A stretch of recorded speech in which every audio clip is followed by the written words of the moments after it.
패션의 비평은 필요한가라는 주제를 얘기하기 위해 모신 게스트들이라 또 이제 말을 글처럼 하시는 분들이어서 또 네. 아, 왜 조져? 야, 우리 형한테 뭐라 하지 마, 이 어린 놈 새끼. 어쨌든, 네, 너무 좋습니다. 그래서, 이제, 해외랑 국내 패션 비평 현황 같은 게 좀 궁금해요. 사실, 저도 되게 신경 못 쓰고 있고, 아마 서구 형도 요즘엔 그쪽에서는 멀어져 있는 상황이긴 하겠지만, 그래도 다 눈팅하고 있을 거라고 저는 생각을 하고 있고, 제가 국내에서 전 두 분이 하는 작업들 말고, 이제 흥미롭게 보고 있는 게, 물론, 이제 여기 박세진님 샤라웃하고 뭐 말고 요즘에 사실 이런 거를 인스타 계정에다 올리잖아요. 맞아요. 너무 어컬트 아카이브라는 계정이 있어요. 근데 너무 잘하는 거예요.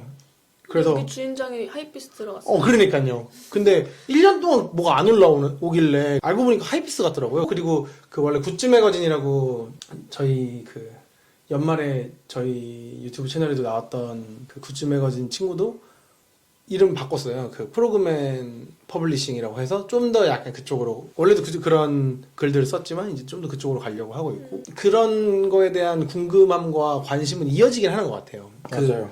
국내 해외에서 요즘에 주목할 만한 그런 게 있나요? 답변기를 먼저 요즘에 보는 거 뭐 있어요? 근데 엄청 텍스트적인 거 말고 되게 다른 형태의 패션 비평 채널들이 너무 많이 생겨가지고 그 중에서 제일 빠르다고 느끼는 거는 스타일닷컴 그 파란 배경으로 모르겠습니다. 하는 스타일 채널이 닷컴이 아니라 닷컴이야? 닷컴일 거예요. 오씨.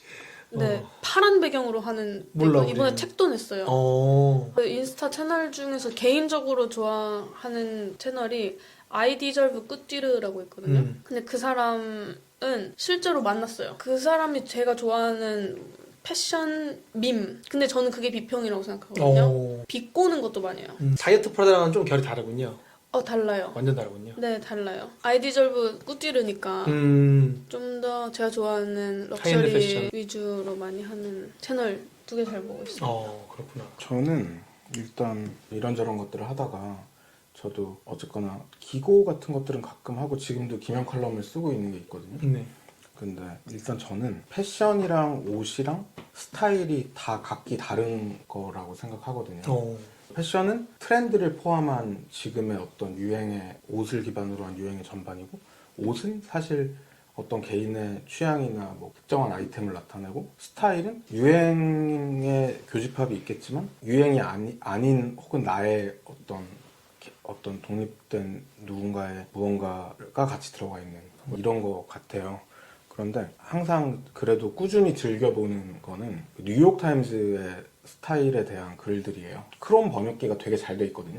네, 한 달에 $5 정도 내면 볼 수 있는데 뭐 유명한 패션 기자도 있고 했지만 지금은 조금 세대가 바뀌어서 그렇긴 한데 거기에서 가끔 이제 쇼에 대한 리뷰 같은 것들도 올리고 아무래도 패션 매거진보다는 신문이니까 그 환경이나 뭐 지속 가능성 관련된 것들에 대한 되게 긴 리포르타주 같은 것도 올리고 그거 보면 꽤 재밌거든요. 그리고 워낙 뉴욕타임즈다 보니까 어떻게 보면 신문이라서 좀 딱딱할 것 같지만 진짜 컨텐츠에 대한 유연성이 굉장히 열려 있어요. 디자인이 존나 새끈하잖아요. 장난 아니에요. 진짜 깜짝 놀래요. 뉴욕타임즈는 저는 전 세계 모든 인디펜던트 매거진 다 포함해서 완전 탑티어라고 생각하거든요.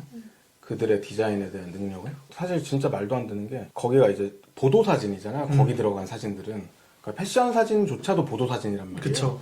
네, 근데 그들의 보도사진의 그 톤, 무드, 감각은 정말 미쳤어요. 너무 잘 찍는다고 생각하고. 근데 아무튼 뭐 그런 건 그거고 가끔 그래서 뉴욕타임즈가 뉴욕타임즈 지면이 있고 뉴욕타임즈 온라인이 있고 T라는 뉴욕타임즈 매거진이 따로 있어요. 가끔 T에서 그런 스페셜 이슈 같은 걸로 패션들을 다루는데 그런 것들 보는 재미가 되게 있어요. 그러니까 막 몇 천자짜리 글을 써요. 몇 달을 취재하고 그런 것들을. 일단 그런 거 좀 재밌게 보고 있고 그들의 그 시즌에 대한 리뷰나 그런 것들. 왜냐면 예를 들어 어디서 뎀나의 발렌시아가를 지금 얘기하면 발렌시아가 자체가 좀 이슈가 많이 있었잖아요. 최근에 그런 아동에 관련된 이슈들이 있었고 그래가지고 근데 그런 것들에 대해서도 어쨌든 간 신문이니까 저널의 관점으로 좀 쓰는 그게 좀 재밌고 또 다른 것들은 저는 요즘에 그 비평이라기보다는 패션 미디어? 약간 이런 것들을 보면 올드 미디어, 뉴 미디어에서도 또 분화되고 있는 것처럼 보이거든요. 올드미디어가 종이책으로 출발한 모든 잡지들이었고 뉴미디어가 아이즈, 하이비스트, 하이스노비어티 뭐 이런 어떤 웹 기반의 블로그 형태로 출발해서 하나의 거대 미디어와 광고 회사가 된 곳들. 그 다음에 이제 작은 개인들이 만들었던 무언가들 중에 좀 재밌다고 생각하는 곳은 저도 100% 정체를 아는 건 아니지만 그 히든이라는 거 아시죠? 네. 히든.ny 네. 그런 곳 몇몇 곳들 그러니까 그 이게 지금 뭘 입어라 막 이런 얘기들은 절대 아니야.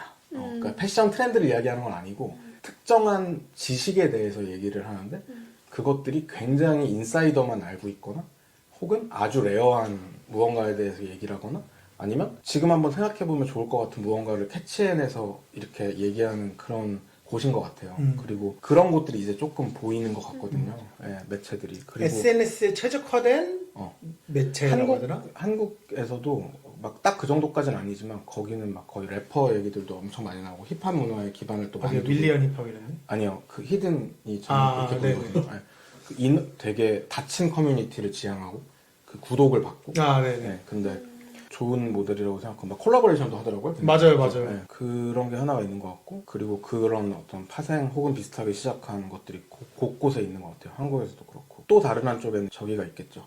대페뉴가 있겠죠. 패션을 아주 역동적이고 빠른 정보이자 그 외의 대중문화들이 섞여 있는 가십의 영역으로 함께 다루고 올드미디어 대비 빠른 뉴스들을 생산해내는 역할은 아이즈랑 하이비스트가 해왔던 것들이잖아요. 그쵸. 네. 그런데 이제 이쪽은 조금 더 결이 다르단 말이죠.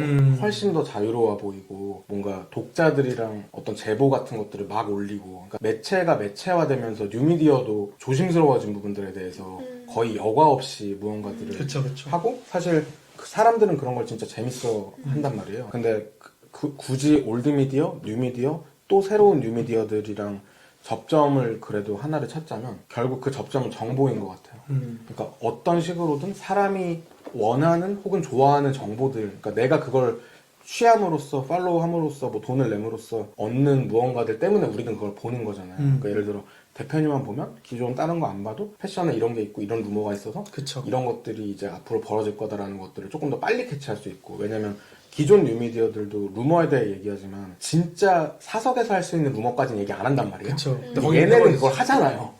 네, 그래서 그 차이가 좀 되게 재미를 사람들한테 준 것 같다는 느낌이 들고 근데 그 모든 것들은 결국 다 방식이나 형태나 지향점은 다르지만 정보라는 걸로 귀결이 되는 것 같은데 네, 일단은 그렇습니다. 그런 것 같아요. 요즘은. 네. 생각보다 되게 깊게 고민하셨네요. 당연한 얘기지만. 왜냐면 저는 그런 것 같아요. 그러니까 어쩌다 글을 쓰는 게 저의 베이스라고 생각을 하고 제가 다른 일들 여러 가지를 하고 있지만 이런 얘기를 맨날 하는 건 아니지만 계속 보기도 하고 어쩌고 하면서 이런 얘기 할 때가 생기잖아요. 네. 그럴 때 조금씩 생각을 정리하는데 그러니까 저는 제가 예를 들어 뭐 텍스그라운드를 하고 제 네이비랩을 하고 뭐 지금도 승준 씨랑 같이 뭔가 하는 뭐 무언가의 일이 있고 막 이런 식이지만 저는 항상 제가 생각하는 거는 어떤 글을 써야 되느냐인 것 같거든요. 내가 어떤 글을 써야 되느냐. 근데 그거는 무슨 책임감 이런 게 절대 1도 아니고 그냥 내가 좋아서 쓸 수 있는 글에 대한 거예요. 최근에 저는 약간 결론을 내렸거든요. 나중에 바뀔 수도 있겠지만 예를 들어서 놀랍게도 이것들 다 내가 좋아하는 게 아닌 거예요. 네, 대표님 사실 관심도 없고 히든 이런 것들은 엄청 재밌고 팔로우하고 있지만 이제 그것조차도 약간 보는 게 스트레스예요. 그리고 사실 뉴미디어들 올드미디어들의 엄청 멋있고 작업은 제가 진짜 좋아해요. 예를 들어 아이즈 같은 데가 조기석 작가랑 같이 피크닉에 전시한 거 보고 저는 정말 떡실신 당했거든요. 너무 좋아서. 와 이걸 진짜 한다고? 이걸 그래서 오프라인에 전시한다고? 미쳤다. 이거 하신 분들 완전 리스펙. 진짜 이런 느낌인데 그러나 저는 이제 너무 필요한 게 많아진 것 같아요. 그게 제가 패션에 관련해서 꾸준히 무언가를 안 하게 된 이유이기도 한 것 같고요. 그러니까 뭐랄까 근데 갑자기 패션의 입장 정리까지는 하지 말아주세요. 오케이.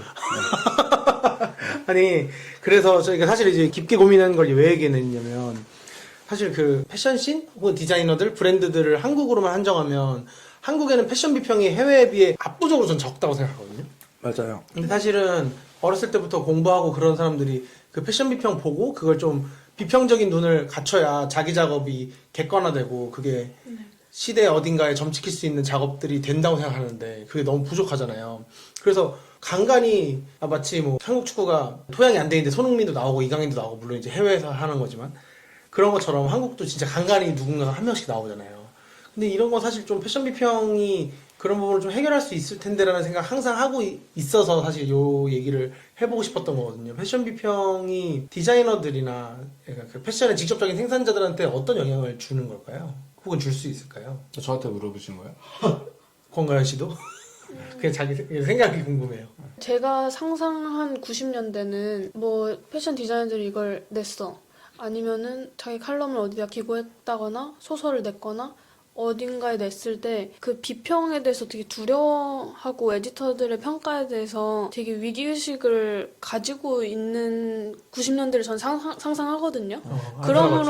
그럼으로써 작업의 농도가 짙어진다고 생각하는데 사실 저도 지금 한국 형태의 뉴미디어들의 피로감을 느끼는 게 비판이라고는 찾아볼 수 없는 너무 세게 말했나?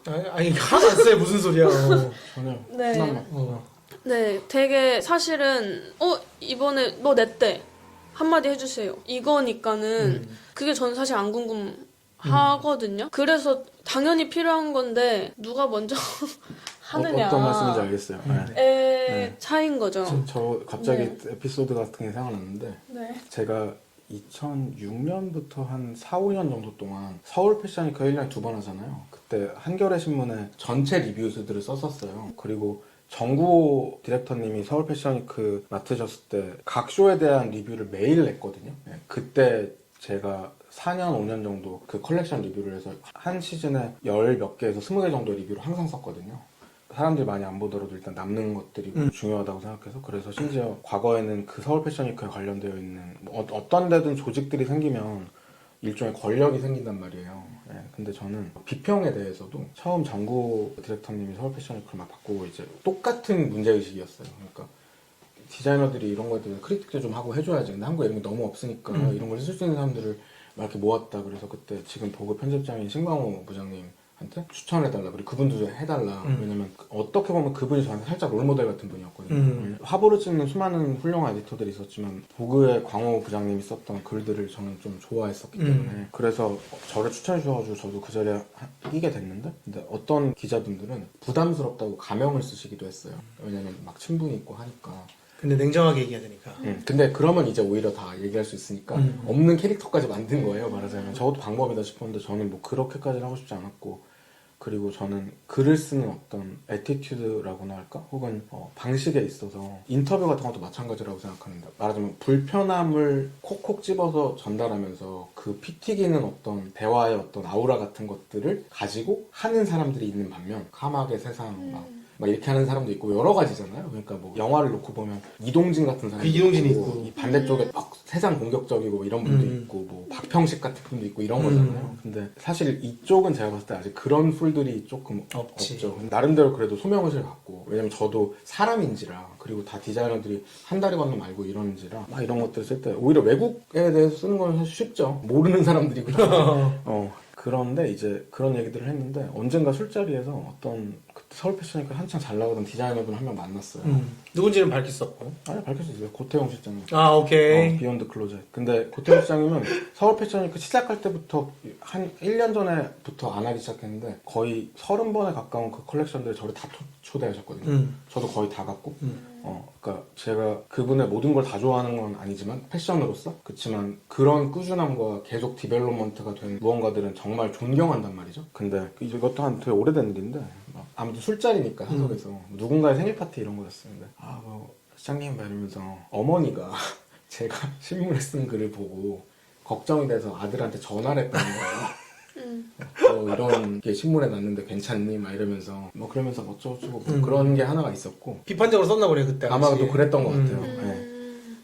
그리고 또 하나는 다른 이분은 이름을 밝히긴 좀 그런데 다른 어떤 실장님의 첫 번째 컬렉션을 보고 그분도 이제 지금도 간간히 친분을 유지하는 분인데 그 컬렉션을 보고 제가 무언가를 썼는데 사실 너무 많은 글들을 썼을 때였는지 그걸 뭐 계속 기억하고 있던 건 아니니까 컬렉션 글의 디테일을 나중에 사석에서 근데 조금 친해진 다음에 제가 첫 컬렉션에 대한 리뷰를 쓴 게 이 브랜드는 아직 컬렉션을 하면 안 되는 브랜드라고 썼다는 거예요. 런웨이 컬렉션을 하면 안 되는 브랜드라고 썼대요. 왠지 누군지 알 것 같은데. 그거를 약간 상처구나. 큰 상처. 이렇게 마음에 품고 막 갈아가지고 이제 멋있는 걸 했다. 했다. 그런 식으로 결국 마무리가 됐거든요. 나중에 칼로 찌르고 싶었다고 할 수 없잖아. 둘이 이제 커피 마시면서 저는 사실 그 균형에 대해서 많이 생각해요. 그러니까 예를 들어 막 아카이브를 쫙 얘기하는 무언가를 쓴다. 그러면 이제 물론 명암을 같이 넣는 게 좋겠지만 명 쪽만 넣게 되는 경우들도 사실 많이 있거든요. 관계 때문에. 결국 사람이 하는 일이라 그 평론이란 건 누가 한 걸 보고 누가 평가하는 거잖아요. 근데 평가하는 입장에서 제일 많이 듣는 얘기 중에 하나는 네가 뭔데예요? 네가 뭔데 평가를 하냐? 근데 이거는 패션뿐만 아니라 모든 분야 다 그렇잖아요. 제가 어릴 때 글을 좀 코칭을 받았던 일종의 사수 같은 분들의 인터뷰 같은 것들을 보면 되게 날카롭고 뾰족한 글들이었어요. 근데 저한테는 이제 저의 반골 기질상 그런 것들이 조금 불편했던 것 같아요. 네, 그래서 저는 제가 글을 쓸 때 적어도 패션에 관련된 무언가 글을 쓸 때 이 사람을 글로 막 이렇게 하지 말자라는 생각 같은 걸 좀 가지고 있어요. 그러니까 좋은 걸 얘기하면서 뭔가를 같이 해야 된다. 그런 사람이 컬렉션을 아직 할 때가 아니라고 좋으셨어요? 가끔 까먹나봐. 아니 근데 사실은 제가 서울 패션 라디오를 했을 때 저희도 전성기가 있었잖아요. 글로벌 패션 팟캐스트 1등이었던 그때는 정말 아무것도 아니었을 때라 잃을 게 없었어서 모두에 대해서 엄청 신랄하게 제 생각을 여과 없이 다 얘기한 거예요. 고태용 디자이너에 대해서는 아주 비판적으로 항상 얘기하고 근데 그때는 고태용 디자이너가 매우 주류였단 말이에요. 그런 얘기들 했기 때문에 역으로 사람들이 저희 그 방송 서울 패션 라디오 좋아했었는데 지금 시점에서 좀 더 필요한 것 같아요. 왜냐면 무신사에서 브랜드가 막 8만 개가 넘어가고 막 이런 세상이 됐는데 저는 아직도 왜 원단으로 자꾸 산업 쓰레기를 만들어내는지 모르겠거든요. 그거 다 잘못된 거라고. 그거 법이 제정돼서 다 잡아가야 된다고 생각하는데가 마음이지만 그 사회적 지위와 짊어진 게 있다 보니까 이거를 다 제대로 얘기할 수가 없잖아요. 근데 지금은 다들 분위기 조성이 어려운 것 같아요. 비평의 분위기가 안 되는 것 같아서 제 기준에서는 사실 캐시미어로 막 모든 걸 다루지 않지만 제 기준에서는 다루지 않는 것이 조금의 저의 비평이기도 해요. 그러니까 그냥 좋지 않으면 다루지 않는다. 또 있어요. 내 생각에 좋지 않다고 생각하는 거를 불러 모아서 이거 좋지 않잖아. 봐봐. 얘 시대가 아닌 것 같아서 그냥 좋지 않은 거는 큐레이팅을 안 하는 거죠. 그치. 그게 매거진의 가장 강력한 방법일 수 있겠네요. 얘기를 왜냐면 지금 그 시대가 아닌 것 같지만 나중에 또 그 시대가 올 수 있죠. 하겠죠. 근데 사실 도래하는 게 아니라 누가 만들어야 되는 것 같아. 근데 저는 지금 사라진 건 아닌 것 같아요. 적어도 한국에서 예를 들어 패션 비평이라는 거는 과거에나 지금에나 딱히 없었다고 생각하거든요. 그러니까 완전 없었다고 할 수는 없죠. 한국에 지금 20개 정도 잡지가 매달 나온다고 치면 거기도 수많은 이제 패션에 대한 비평들이 들어있잖아요, 사실은. 강도나 글의 느낌 같은 것들은 다르겠지만 심지어 웹에는 더 많을 거고 이제 유튜브도 있고 사실. 근데 그런 거죠. 저는 이게 패션이라는 게 지닌 좀 특수성이랑도 연관이 있는 것 같아요. 왜냐면 외국에서도 우리가 뭐 하면은 뭐 항상 뭐 미국사를 찾아보고 막 이러잖아요. 근데 외국에도 이게 제대로 돼 있냐라고 하면은 그쪽도 제가 봤을 때 물론 훨씬 더 넓고 풍부한 어떤 리소스들이 있는 건 맞지만 뭐 대단히 크진 않은 것 같거든요. 그러니까 어떤 뭐 브랜드가 있다고 칩시다. 그러면 그 브랜드에 대해서 어떤 셀러브리티가 그걸 입었다는 얘기들, 뭐 그리고 그 디자이너가 어떤 크리에이티브를 했다는 얘기들, 그 밑에 있는 비하인드 씬들 막 이런 것들이 그 브랜드를 둘러싸고 할 수 있는 얘기들일 거 아니에요. 혹평 뭐 여러 가지 다 포함해서. 근데 결국 뭐 TMZ 같은 미디어가 제일 잘 되는 나라도 미국이고, 그렇지. 킴 카사디안이 리얼리티 쇼로 대박을 친 나라도 미국이고, 그런 것들이 엄청 크게 존재하고 그 작은 데서 어떤 그런 역할을 하는 소수의 분들이 있는 것 같아요, 제 생각에. 근데 그래서 저는 저의 나름대로의 방식으로 리뷰 같은 것들을 하고 뭐 강의를 하면서 막 패션에 대해서 조금 뭔가를 좀 연결해 보려고 하고 약간 그런 것들을 했을 때 비슷한 얘기를 정말 항상 들었거든요.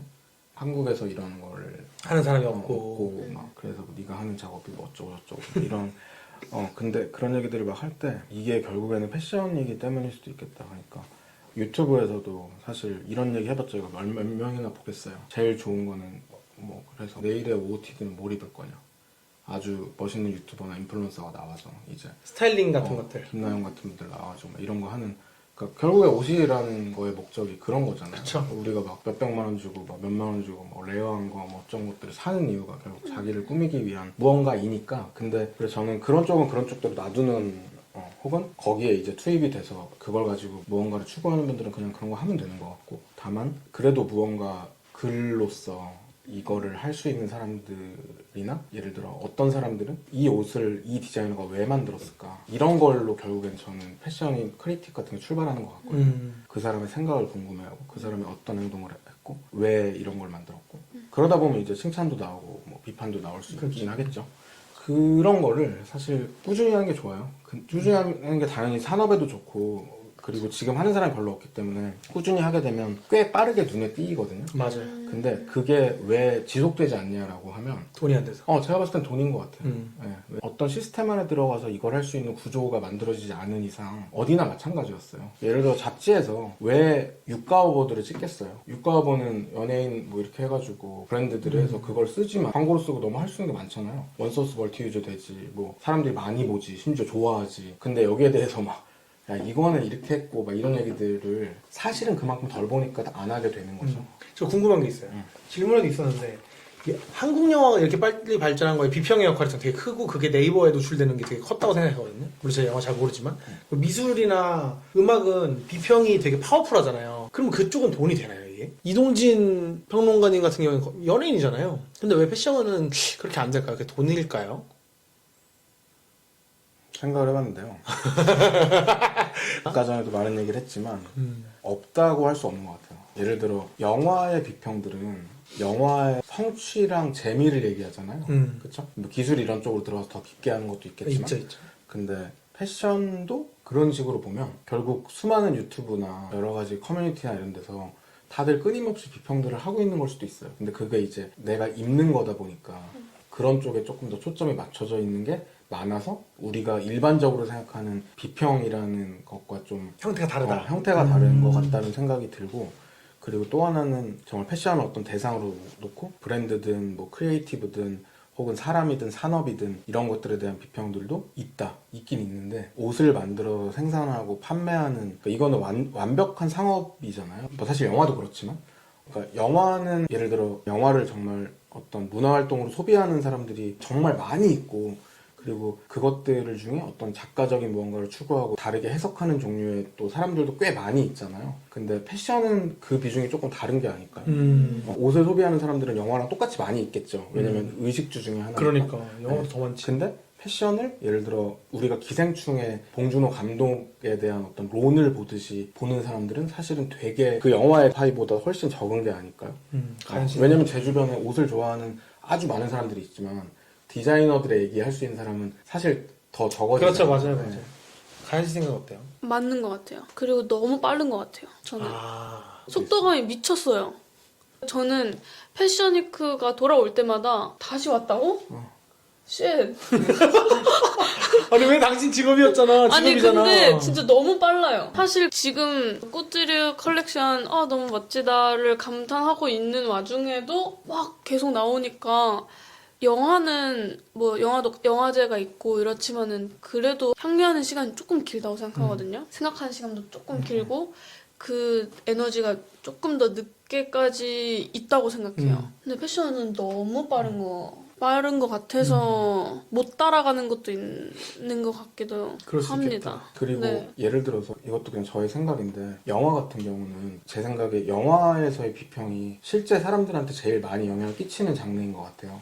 그러니까 예를 들어 예술에도 비평이 있고 음악에도 비평이 있지만 그게 실제로 그 컨텐츠를 소비하는데 가이드가 되거나 하는 역할 그러니까 실제 역할을 하는 것 같거든요. 근데 예를 들어 조금 더 광의적으로 막 전체를 막 보면서 이 마크 제이컵스가 어떤 크리에이티브를 가지고 막 이런 것들 존재한단 말이에요. 그런 것들도. 근데 그거는 사실 물건의 목적성이랑 관련이 없는 거죠. 어떻게 보면. 예를 들어 루이비통이랑 무라카미 다카시가 뭐 뭔가를 해가지고 가방을 만들었어.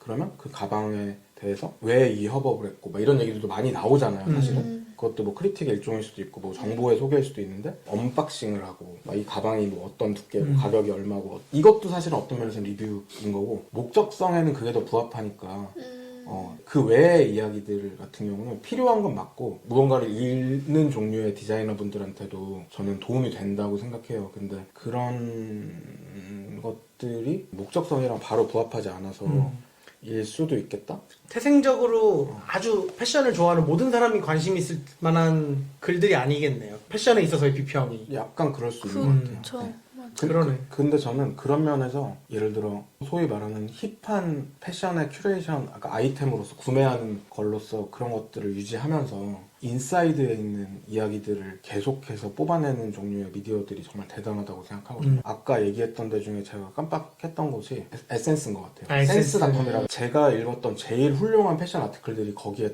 몇 개가 있어요.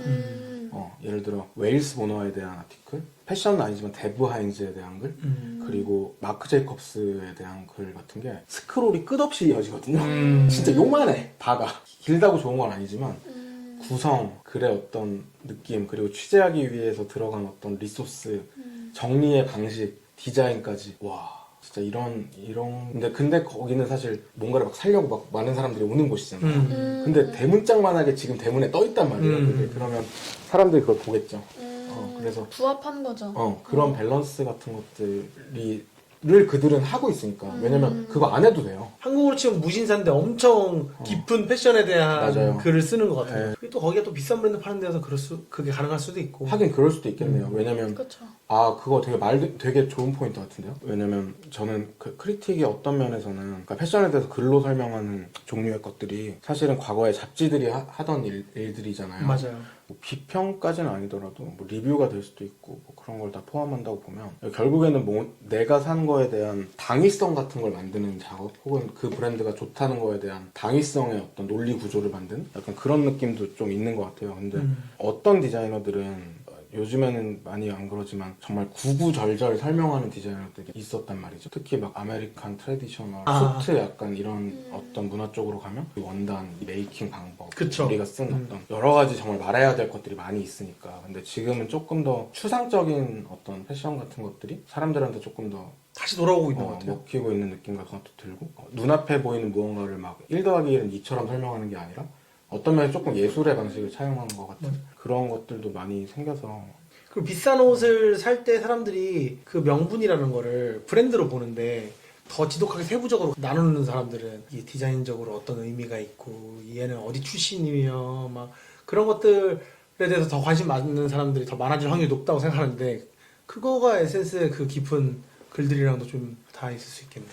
그 어떤 면에서는 저는 패션 크리틱이라는 거는 결국 이것도 어쨌든 문화니까 대중문화이고 고급 문화이고 막 어떤 뭐 하위 문화이고 이런 문화의 무언가들이잖아요. 근데 오히려 그 중요성을 인지하고 있는 브랜드들은 자체적으로 계속 해오는 일인 것 같기도 해요. 맞아요. 그러니까 우리는 샤넬에 루이비통에 퍼렐이 했던 어떤 쇼에 막 프론트로에 누가 앉았다 이런 것들이 전면에 드러나긴 하지만 사실 그런 브랜드들은 뒤쪽에서 다 막 타시안 같은 데다 책 만들고 그치, 맞아. 자기네 무언가들 막 모아서 아카이브하고 막 그 아카이브들을 그 다음에 오는 누군가들 크리에이티브 디렉터들이 와서 뭔가를 꺼내서 쓰고 막 이런 걸 하잖아요. 네. 그런 것들이 사실은 이과적으로 얘기하면 기초과학 같은 거거든요. 그치. 그러니까 그 필요에 의해서 하는 응용과학은 거고. 이제 돈을 버는 무언가들이고 기초과학은 펀더먼털을 만들면서 이게 바로 뭔가는 안 되는 거야. 그러니까. 네, 근데 저는 어떤 면에서 크리틱은 그런 종류의 아카이브들이랑 좀 연결돼 있는 것 같아요. 한국은 일종의 빠르게 바뀌는 것들을 빠르게 쳐내고 앞서가고 나아가는 데는 정말 특화된 구조인 것 같고, 맞아요. 다만 이제 이미 벌어진 것들에 대해서 시간을 들여서 얘기하고 하는 것들 자체에 상대적으로 조금 사람들이 덜 관심 있는 게 아닌가. 맞아요. 그런 어떤 토양 같은 것들이 쌓여서 패션에 아까 말했던 그런 목적성이랑 조금 다르니까. 그러니까 좋아하는 사람들은 확실히 있어요. 그렇지만 맞아. 뭐 그 좋아하는 사람들이 있다고 그게 막 직업으로 항상 승화되는 건 아니죠. 먹고 살 만큼의 모수가 없을 확률도 없죠. 아마도. 근데 저는 쇼가 컬렉션을 딱 나왔을 때 쇼에 관한 글이나 쇼에 관한 컨텐츠들을 개인적으로 엄청 좋아하는 편이거든요. 저한테 패션은 사실 컬렉션이고 런웨이이기 때문에 헬무트 랭이 90년대에 처음 쇼를 디지털로 내보내게 된 그런 거에 대해서 좀 공부를 하면서 어떻게 보면은 그 쇼 비평이 당시에는 그 쇼에 들어가고 볼 수 있는 사람들이 에디터들 밖에 없었기 때문에 그 비평이 너무 필수적인 요소였지만 지금은 사실 그렇지 않잖아요. 쇼가 라이브로 생중계되고 인스타그램으로 보여지니까 이론적으로 아무나 볼 수 있죠. 네, 아무나 볼 수 있기 때문에 내가 좋아하는 쇼 비평의 농도가 너무나 약해진 거예요. 그런데 제가 만약에 캐시미어 저널로 내가 해외에 너무 좋아하는 쇼, 막 장폴 고티에 이번 시대 시몬 로시 한 것도 볼 수 있었다면은, 만약에 제가 그 매체였다면, 그러면 저는 매체로서 할 수 있는 백스테이지를 찍는다거나, 뭐 디자이너한테 그 디자이너 노트를 좀 더 실제로 듣는다거나 그런 컨텐츠가 궁금할 것 같은데, 실제로 거기에 간 한국 매체들은 왜 그걸 전달하려고 하지 않고 셀럽들만 보여주는 건지, 그건 개인적인 아쉬움이 있는 거예요. 그거는 우리도 볼 수 있는 건데, 매체라고 하면은 우리가 들어가서 보지 못하는 부분들을 보여주면 너무 좋겠다. 아니 그런 건 진짜 생각도 못했네요. 다 볼 수 있으니까 굳이 설명할 필요가 없다라는 거를. 근데 옛날에 90년대 막 80년대는 사실 야 나 이거 이번에 쇼 했는데 그걸 사진으로밖에 남길 수가 없으니까 사진 찍고 그 아래 여기에 이 원단은 어땠고를 설명한 거잖아요. 모르니까. 네. 근데 지금은 다 볼 수 있잖아요. 그러네요. 아니 왜냐면 나는 그러던 시절부터 이걸 봐왔으니까 그게 너무 당연해서. 저는 그 시절 상상하면서 지금 필요 없어진 건가? 지금 왜 약해졌지? 그럼 지금 매체로서 보여줘야 되는 부분은 어디지? 조금 더 새로운 걸 보여주면 안 될까? 그렇게 그러니까 고민을 독자로서의 그거죠. 생산자로서 고민이고. 네. 그럴 수 있겠네요. 근데 전 침투할 수 없으니 침투한 사람들이 좀 해줬으면 좋겠는 그런 것들이 있습니다. 바빠서 그럴 수도 있어요. 이렇게 이번 쇼도 보고 다음 쇼도 보고 그럴 수 해야 있죠. 되니까. 그럴 수도 있지만 퍼플 같은데 너무 좋아하는 이유는 백스테이지를 필카로 맨날 찍어서 뭔가 새로운 화보처럼 만드는 게 참 재밌더라고요. 개인적으로는. 여러분 권가연을 부르십시오. 브랜드 여러분. 그렇군요. 사실 이 이후에 이제 패션 비평에 대한 전망 같은 걸 얘기하려고 했는데 이미 다 한 것 같아요. 하나만 더 얘기하고 싶은 게 마지막으로, 내가 분명히 이런 주제들에 대해서 막 생각들을 했고 그걸 막 글로 정리한 것들이 있는 것 같아서 막 저의 개인 블로그를 막 찾아봤어요.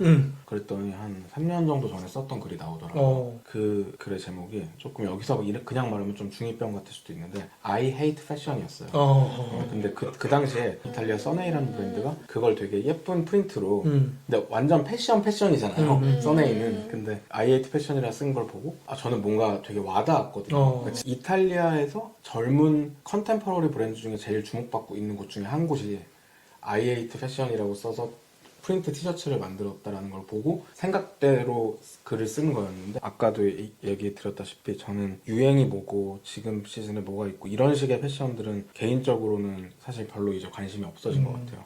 근데 예나 지금이나 제가 좋아하는 거는 잘 만든 무언가인 것 같긴 해요. 다 트렌드든 뭐든 반영이 돼 있겠죠. 그렇지만 잘 만든 무언가를 보는 거는 옛날에도 기쁘고 지금도 기쁘거든요. 네, 그런 의미에서 궁금한 거죠. 패션을 만드는 크리에이티브가 일반적인 패션 시장의 주의 어떤 관심사 같은 것들을 차지하고 있는 것 같고, 주도 아니지. 이것도 되게 작은 포션이겠죠. 그렇지만 그 크리에이티브 디렉터의 무언가뿐만이 아니라 혹은 작은 브랜드의 어떤 디자이너의 무언가뿐만 아니라 결국 어떤 원단에서 뭘 만들었고 뭘 했는지에 대한 그 아이템에 대한 궁금증, 혹은 자기가 브랜드를 만들어 나가면서 대한 궁금증 같은 것들은 결국 계속 이어지는 작업에 대한 얘기잖아요. 저는 지금은 완전 패션에 발을 걸쳐 있다고 하긴 어렵지만 그래도 매년 그런 종류의 작업들을 하나 이상은 해보려고 하는 게 목표거든요. 결국에는 비평이라는 거를 정의하는 거는 이것도 되게 플렉서블한 존재라서 우리가 할 수 있는 일은 아닌 것 같고, 이런 걸 그래도 해보고 싶다라고 생각하는 사람들이 하는 것 같긴 해요. 맞아요. 네, 그래서 아까 승준 씨가 말한 그게 어떤 면에서 정답이고, 저는 이제 기존에 하고 있는 매체들이 하고 있는 롤들, 어떤 잡지가 외국 컬렉션에 가서 셀럽을 보여주면 그건 그들의 롤이에요, 그냥. 그리고 그게 사실 조회수를 많이 빠니까 이제 하는 걸 수도 있을 거고 여러 가지 있겠죠. 그러면 이제 결국 내가 좀 시간을 들여서 이게 아직 무언가도 아니지만 이런 것들을 하는 것도 꽤 생각보다는 방법일 수 있다. 바로 얼마 전에 그런 걸 느꼈거든요. 제가 승준 씨한테는 얘기했는데 얼마 전에 그 영국의 그 템즈 앤 허드슨이라는 출판사에서 연락이 와서 저보고 한국의 컨템포러리랑 이머징 패션 디자이너들에 대한 책을 써보자고 제안을 받았어요. 저는 그게 올해 일어난 일 중에 제일 기쁜 일이었어요. 근본이니까. 생각해보니까 그렇다고 뭐 제가 모든 막 돈을 버는 모든 일을 막 그런 패션 뭐 이런 걸 하고 있는 건 아니란 말이죠. 오히려 다른 것들로 확장돼서 하고 있는데 저는 그 얘기를 듣고 생각해보니까 내가 뭐 책도 여러 권 만들어보고 뭐 커머셜한 페이퍼 같은 것도 만들어보고 했는데 잡지도 만들어보고 몇 년 동안 근데 내 이름으로 뭘 내본 적은 없네라는 생각이 들더라고요. 네, 그래서 요거는 좀 롱텀의 일이겠지만 그래도 진짜 좀 해보고 싶다. 약간 그래서 그거 좀 잘 해보고 싶은데 그런 게 저한테 좀 제가 이 패션 비평 혹은 뭐 비평이란 단어도 제 생각에 너무 딱딱하고 저는 그냥 그런 걸 만드는 종류의 사람들에 대한 이야기를 하고 싶다는 느낌이거든요. 네. 그래서 저 너무 어디 꼈다고 자랑이라도 하고 싶어가지고 제가 뭐든 높겠다고. 저 책 할 때 그렇습니다. 오늘 패션 비평에 대한 얘기를 졸라 길게 해봤는데 여기까지 하도록 하겠습니다. 결론은 없어요, 여러분. 근데 비평 글 많이 써주세요, 여러분. 많이 읽고 그래 많이 읽어줘요 좀. 근데 관심 없으면 어쩔 수 없어. 읽으라고 할 수 없어. 재밌어요 읽어. 다현님이 많이 쓰시지 않을까 제가 그래야죠. 생각하고 있습니다. 갑자기 미룬다. 그래야 될 것 같아요. 네. 바이.